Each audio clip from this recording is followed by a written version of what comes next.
I've been around long enough to watch the change in time of when women gained a lot of rights. A lot of women, I was around for the generation of women that made it almost guaranteed that somebody who was a woman who went to school, got educated, would get a job at that level. Because when I first started working, that was not always the case.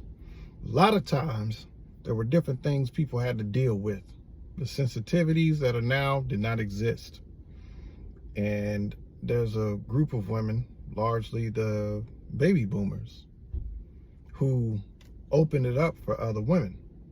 There's one lady I worked with, my first job when I moved back up here to Oakland, who watched what was going on. She did not like what was happening, how some of the men, one man in management in particular, was treating the women around the job. And the way he was doing was not something that I did not see in other jobs. I saw it in most of my other jobs at the time. They took advantage of their power and their position. They were condescending, and sometimes they were just blatantly condescending for the most part. It's kind of like, women are stupid, they don't have a mind, and would talk to you that way.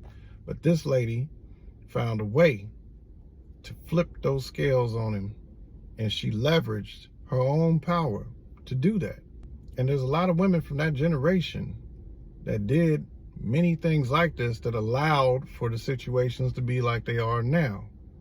But I watched this. I watched this very closely. Her name, let's just say her name was Renee. But it left a mark on me.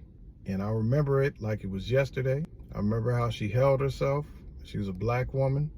She was not a manager, but she knew what to do to establish that. So I wrote about it, and I put it up on Substack as one of my stories that I experienced. And she told me how she looked at the situation and how she leveraged the situation to get that to stop happening.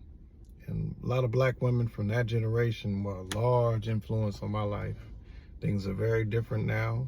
A lot of those women look, but they don't say anything, but I know what they be thinking a lot of times about a lot of different stuff.